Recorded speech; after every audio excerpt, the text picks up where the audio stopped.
নমস্কার, আপনারা দেখছেন বীরভূম আরসি টিভি। আপনাদের সঙ্গে আমি শুভাশিস। শুরু করছি আজকের সংবাদ। বিস্তারিত সংবাদে যাওয়ার আগে দেখে নেব সংবাদ শিরোনাম। কুষ্টিগিরিতে জায়গা নিয়ে বিবাদের জেরে প্রাণ গেল মহিলার।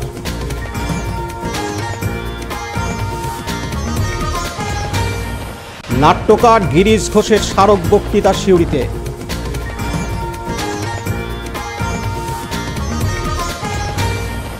ইভিএম মেশিন প্রদর্শন রাজনগরে।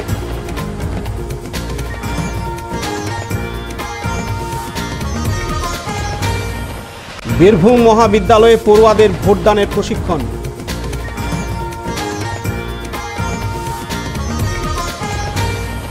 এবার সংবাদ বিস্তারিত। আজ পারুই থানার কুষ্টিগিরি গ্রামে জায়গা নিয়ে বিবাদের জেরে ৪৫ বছর বয়সী সাবেরা বিবি নামে এক মহিলার প্রাণ গেল। পরে গ্রামবাসীরা ক্ষিপ্ত হয়ে খুনের দায়ে অভিযুক্তের বাড়িতে আগুন লাগিয়ে দেয়।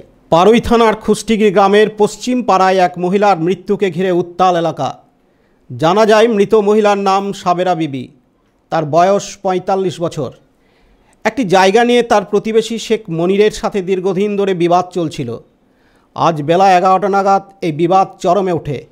দুই পক্ষই একে অপরের উপর চড়াও হয়। সেই সঙ্গে শুরু হয় পাথর ছোড়াছুড়ি। সেই সময় শেখ মনিরের ছোড়া একটি পাথর এসে লাগে সাবেরা বিবির মাথায়। সঙ্গে সঙ্গে তিনি মাটিতে লুটিয়ে পড়েন। স্থানীয় বাসিন্দারা তাকে উদ্ধার করে স্থানীয় সুলতানপুর প্রাথমিক চিকিৎসা কেন্দ্রে নিয়ে যায়। সেখানে চিকিৎসকরা তাকে মৃত বলে ঘোষণা করেন। এরপর ক্ষিপ্ত জনতা অভিযুক্তের বাড়িতে ভাঙচুর চালায় এবং আগুন লাগিয়ে দেয়। পরে বিশাল পুলিশ বাহিনীও একটি দমকলের ইঞ্জিন এসে পরিস্থিতি নিয়ন্ত্রণ আনে। অভিযুক্তরা এখন পলাতক।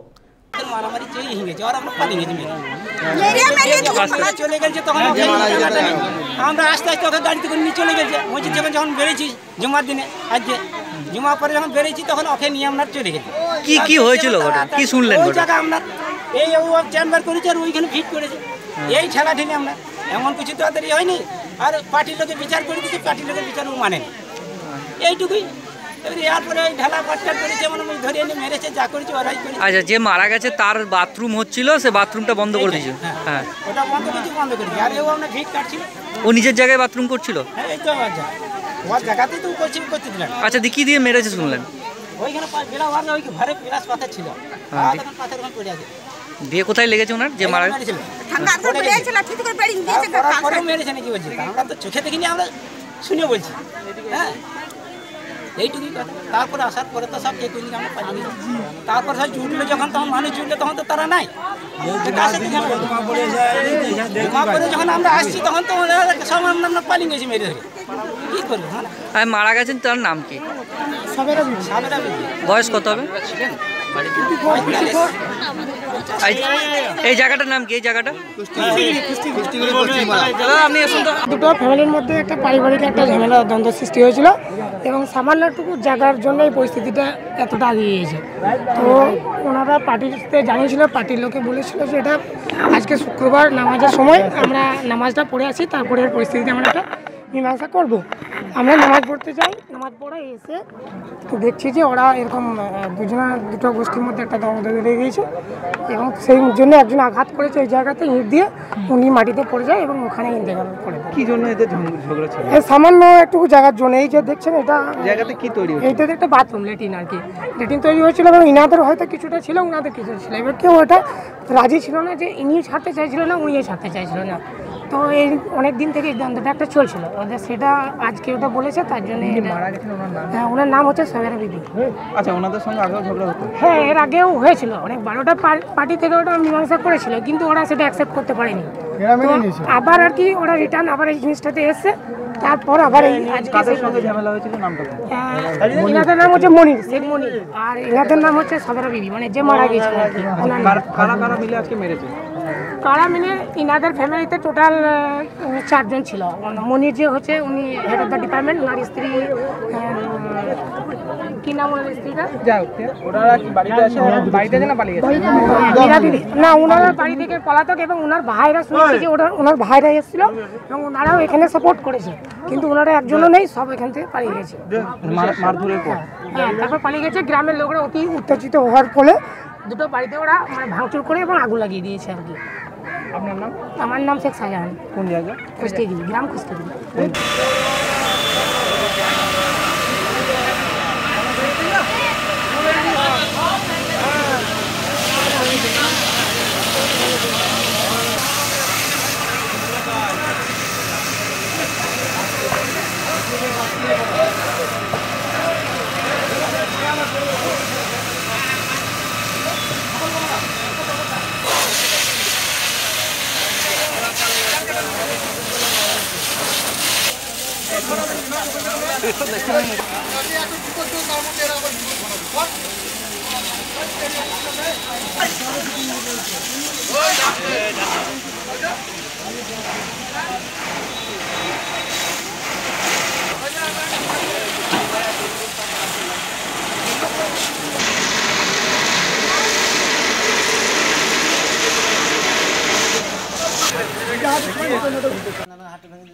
পার্টির লোকদের জন্য আমাদের এই অবস্থা হচ্ছে। পার্টির লোকরা স্বামীর হাতকে 2 মাস ভেঙে দিল।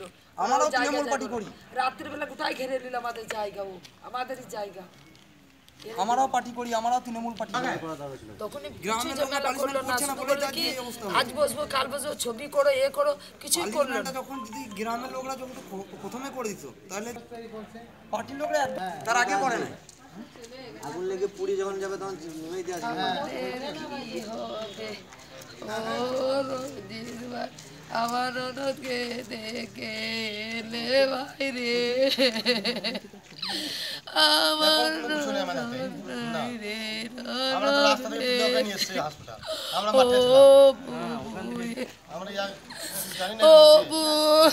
বলতে কোথা শান্তি হলে তোমার বিড়ি কি দাদা পরে রইল বুবুরে, ও বুনা আমারে।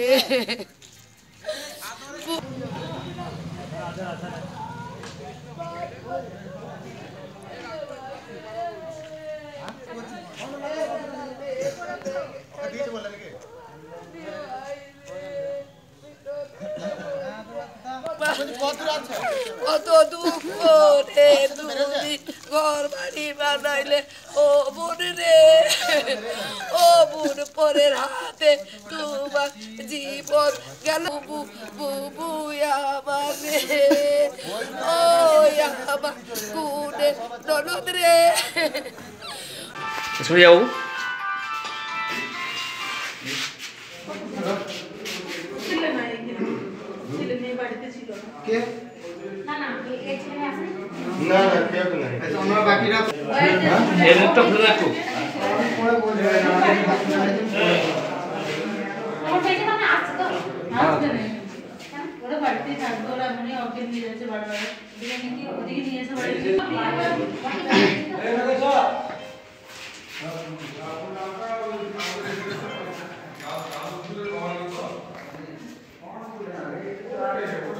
মাথায় রেখেছে নাকি? কোথায় যাবো দেখুন। দান দান একবার আঙুল দেখুন। কন ঢালাটা কন পাটিতে পিস লাল চল্লিশ হবে।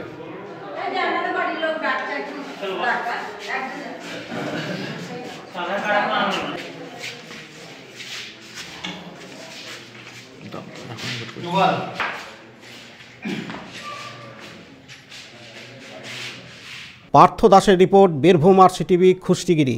গতকাল সন্ধ্যায় পশ্চিমবঙ্গ নাট্য একাডেমি নাট্যকার গিরিশচন্দ্র ঘোষের স্মারক বক্তৃতার আয়োজন করে সিউড়ি রবীন্দ্র সদনে। নাট্যকার গিরিশচন্দ্র ঘোষ তার নাটক রচনা ও অভিনয়ের জন্য আজও স্মরণীয় হয়ে আছেন। তাই পশ্চিমবঙ্গ নাট্য একাডেমি গতকাল সন্ধ্যায় সিউড়ি রবীন্দ্র সদনে নাট্যকার গিরিশচন্দ্র ঘোষের স্মারক বক্তৃতার আয়োজন করে। এদিন উপস্থিত ছিলেন বিশিষ্ট নাট্য গবেষক প্রভাত কুমার দাস, নাট্য ব্যক্তিত্ব পঙ্কজ মুন্সি, বীরভূম জেলা পরিষদের সভাধিপতি বিকাশ রায়চৌধুরী, সিউড়ির বিধায়ক ডাক্তার অশোক চট্টোপাধ্যায়, জেলা তথ্য ও সাংস্কৃতিক আধিকারিক শুভময় মিত্র, পশ্চিমবঙ্গ নাট্য একাডেমির প্রতিনিধি মলয় ঘোষ প্রমুখ। অনুষ্ঠান শুরুতেই প্রবাদ প্রতিম নাট্যকারের প্রতিকৃতিতে পুষ্পার্ঘ্য নিবেদন করা হয়। এরপর যাদের দেখেনি কেউ এই বিষয়ে বক্তব্য রাখেন পঙ্কজ মুন্সি, নাট্য গবেষক প্রভাত কুমার দাস প্রমুখ। এরপরেই জোনাকি নাট্য সংস্থা অবিচ্ছিন্ন নাটক মঞ্চস্থ করে। আজকে অনুষ্ঠানটা কি হচ্ছে? আজকে গিরিশচন্দ্র ঘোষের জন্মদিন, 28শে ফেব্রুয়ারি, 176তম জন্মদিন। তো সেই উপলক্ষে পশ্চিমবঙ্গ নাট্য একাডেমি কয়েক বছর ধরেই গিরিশচন্দ্র ঘোষ স্মারক বক্তৃতার আয়োজন করে আসছেন। সেটি কলকাতাতেই সাধারণত হয়, কিন্তু এখন মফস্বলেও হচ্ছে। এবার সিউড়িতে সেই বক্তৃতার ব্যবস্থা হয়েছে। এই ধরনের অনুষ্ঠানগুলো কেন? আসলে নাটক মানে শুধু কিন্তু মঞ্চে নাটক উপস্থাপন নয়, নাটক মানে নাটকের ইতিহাস জানতে হবে। যারা সেই প্রাচীনকাল থেকে নাটক করছেন, কীভাবে নাটক করছেন, অনুষঙ্গ নিয়ে তারা নাটক করেছেন, কী বিষয়ে নাটক করেছেন, কেমনভাবে করেছেন, এগুলো আমাদের জানা দরকার। না হলে কিন্তু আমাদের শুধু ওই মঞ্চে অভিনয় করলেই কিন্তু অভিনয়টা সম্পূর্ণতা পাবে না, এবং কর্মশালা করা দরকার। নাটকের সঙ্গে বহু কিছু জড়িত আছে। তো এই স্মারক বক্তৃতা কিন্তু একটি এই ধরনের অনুষ্ঠান। এই অনুষ্ঠানে যারা শুনবেন তারা গিরিশচন্দ্র ঘোষ সম্পর্কে এবং যে বিষয়টির উপর বক্তব্য আজকে রাখা হলো, যাদের দেখেনি কেউ, অর্থাৎ আমরা তাদের দেখিনি কিন্তু তাদের কথা শুনেছি, অনেকে আবার শুনেও নি, এরকম অনেক নাট্য ব্যক্তিত্বের কথা উনি বললেন। সেগুলো জানলে আমাদের নাটকটা আরও সমৃদ্ধ হবে, আমরা আরও ভালোভাবে নাটকটা করতে পারবো। আপনার নাম? মলয় ঘোষ। প্রথমটা একটু দৃঢ়ভাবে প্রত্যাখ্যাত হলেও বিবাহের আগের দিন বা বিবাহের দিন প্রয়োজনীয় যাবতীয় সামগ্রী বাজার করে নিয়ে হাজির হতেন মালিক হরিপ্রসাদ বসু। ওই ঘটনার উল্লেখ করে মহেন্দ্র চৌধুরী তার স্মৃতিকথায় লিখেছেন, এইরকম হৃদয়ানুভূতির মধ্য দিয়েই তখন গড়ে উঠেছিল তদানীতন নাট্য সমাজ। বাগানে ঘুরছো, অপসরী চিহ্নরীদের সঙ্গে হাস্য পরিহাস করছো, ভালো থাকবে না? আমিও বেশ ভালো আছি। দীপক কুমার দাসের রিপোর্ট, বীরভূম আরসিটিভি সিউড়ি। সামনেই লোকসভা ভোট, সেই লক্ষ্যে ভোটারদের ইভিএম মেশিন মারফত হাতে কলমে ভোট দেওয়ার পদ্ধতি নিয়ে সাধারণ মানুষকে ওয়াকিবহাল করা হচ্ছে রাজনগর ব্লকে। এ বিষয়ে রাজনগর ব্লকের কর্মী গান্ধী ডোম বলেন, ইভিএম মেশিনে যে সঠিক ভোট হয়, কোনো কারচুপি হয় না, সে বিষয়টি নিয়ে নিশ্চিত হচ্ছেন ভোটাররা। তরুণ ভোটার সব্যসাচী দত্ত ইভিএম মেশিনের পদ্ধতি দেখে বলেন, সঠিকভাবেই ভোট হবে এবার লোকসভা নির্বাচনে। বলা যায় নির্বাচনের দিনক্ষণ এখনও ঘোষিত হয়নি, কিন্তু ব্লকে ব্লকে এভাবে ভোটারদের ইভিএম মেশিন নিয়ে সচেতনতার মাধ্যমে তাদের ভোট যথাস্থানে পড়ল কিনা তা নিশ্চিত হতে পারবে। মেশিনটা যে আমার এখানে এসছে আমাদের ব্লকে, যে আমার দেখা যাচ্ছে প্রশিক্ষণ দেওয়া হচ্ছে, এটা কিন্তু কোনো কারচুপি নাই। যে ভোট দেবে সে বুঝতে পারে যে আমি এই চিহ্নতে ভোটটা মারলাম। আচ্ছা, কেমন লাগলো এটা দেখে? ভালো লাগলো। আপনার নাম? আমার নাম সব্যসাচী দত্ত, বাড়ি নাকাশ। আচ্ছা, কেমন সাড়া পাচ্ছেন এই যে ভোটের ট্রেনিং দিচ্ছেন? খুবই সুন্দর, জনগণ প্রচুর ভাবে আসছেন এবং এই আমাদের অফিসে 11 থেকে একবারে 4টা পর্যন্ত প্রতিদিন দেখানো হচ্ছে। কতদিন ধরে চলবে এটা? যতদিন সরকারি নির্দেশ থাকবে ততদিন চলবে। এখনো পর্যন্ত যা শেষ হবে তা কিছু বলেননি। আপনার নাম? আমার নাম গান্ধী ডোম। আপনি কোন পদে আছেন এখানে? আমি নাইট গার্ড কাম দারোয়ান আছি। উত্তম মণ্ডলের রিপোর্ট, বীরভূম আরসিটিভি রাজনগর। ভারতের সংবিধান অনুযায়ী 18 বছর বয়সীরা ভোটদানের অধিকারী। সেই হিসাবে বহু কলেজ পড়ুয়ারা ইতিমধ্যেই 18 বছর পূর্ণ করেছে এবং এবারই তারা প্রথম তাদের গণতান্ত্রিক অধিকার প্রয়োগ করবে। তাই তাদের উৎসাহিত করতে এবং নিজের ভোট যথাযথভাবে প্রয়োগ করার লক্ষ্যে আজ একটি নবাগত ভোটার তথা কলেজ পড়ুয়াদের নিয়ে প্রশিক্ষণ শিবিরের আয়োজন করা হয় সিউড়ির বীরভূম মহাবিদ্যালয়ে। এদিন উপস্থিত ছিলেন বীরভূম মহাবিদ্যালয়ের অধ্যক্ষ ডক্টর পার্থসারথী মুখোপাধ্যায়, জেলা নির্বাচনী আধিকারিক সহ পড়ুয়ারা। রাজ্যের প্রতীক চিহ্ন এটা, এই স্লিপটা দেখতে পাবেন কিন্তু হাতে পাবেন না। এটা দেখাবে আপনাকে, নিয়ে কেটে এর ভেতরে কম্পার্টমেন্টে পড়ে যাবে। কম্পার্টমেন্ট সিল করা থাকবে। আপনার হাতে যদি স্লিপটা যায় আর স্লিপটা নিয়ে আপনি বাইরে যান, তাহলে তো বুঝতেই পারছেন কি হলো। হ্যাঁ, তো এটা এর মধ্যে বেশ ঠিক আছে। এটা হচ্ছে বিইউ, মানে ব্যালট ইউনিট, যেটার মধ্যে টিপে আপনি ভোট দেবেন। কম্পার্টমেন্টে যখন ঢুকবেন তখন আপনি দুটো মেশিন দেখতে পাবেন, একটা হচ্ছে বিইউ আর একটা হচ্ছে ভিভিপ্যাট। বিইউটার মধ্যে এখানে ব্যালট লাগানো থাকবে। প্রার্থীর আমাদের যখন নোটিফিকেশন হয়ে যাবে, নমিনেশন হয়ে যাবে, তখন ক্যান্ডিডেট লিস্ট ঠিক হয়ে যাবে, সেই অনুযায়ী ব্যালট তৈরি হবে। এখানে প্রার্থীর সিরিয়াল নাম্বার থাকবে, প্রার্থীর নাম থাকবে, সিম্বল থাকবে। এবার পরপর 4 জন 5 জন 6 জন যজন প্রার্থী তার লিস্ট থাকবে। আপনি কোনখানে ভোট দেবেন, যে প্রার্থীকে আপনি চাইছেন, যাকে ভোট দিতে চাইছেন, তার পাশে ডান দিকে নীল বোতামটা আপনি টিপবেন। ঠিক আছে, আমি একটা দেখাচ্ছি টিপে। তো আমরা একটা ব্যালট ইস্যু করেছি, ওই মেশিনটা থাকবে যারা ভোট নিচ্ছেন তাদের কাছে, কন্ট্রোলিং মেশিনটা। তো আপনি মনে করুন একে ভোট দিতে চাইছেন, তাহলে পাশে এটা টিপছেন। দেওয়ার পরে কি হলো, একটা লাল আলো জ্বলবে এখানে। আর এইখানে দেখতে পাবেন, আপনাদের দেখাবো, এখানে একটা স্লিপ জেনারেট হলো, একটা আলো জ্বললো, স্লিপটা ভেতরে পড়ে গেল, একটা বিপ সাউন্ড হলো। 7 সেকেন্ড এই স্লিপটা এখানে ডিসপ্লে করবে, তারপরে ভেতরে পড়ে যাবে। আপনি যখন ভোট দেবেন তখন এটাও খেয়াল রাখবেন, ওই 7 সেকেন্ডের মধ্যে যেন আপনার পরের লোকটা আপনার পেছনে না চলে আসে। তাহলে কি হবে, আপনি কাকে ভোট দিলেন পেছনের লোকটা দেখতে পেয়ে যাবে।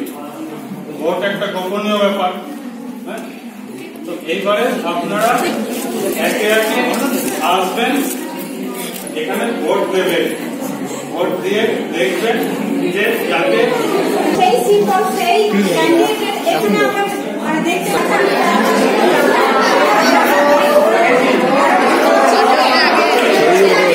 ছবি তুলে বললে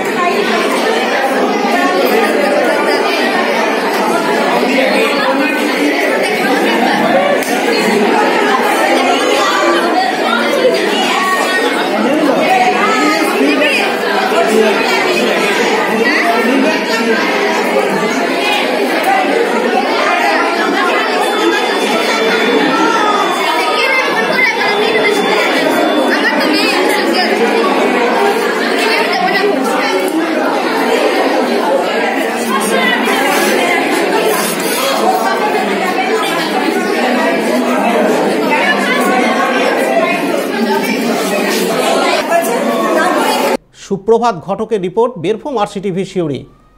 আজকের সংবাদ এই পর্যন্ত। পরবর্তী সংবাদের জন্য চোখ রাখুন বীরভূম আরসিটিভির পর্দায়। নমস্কার।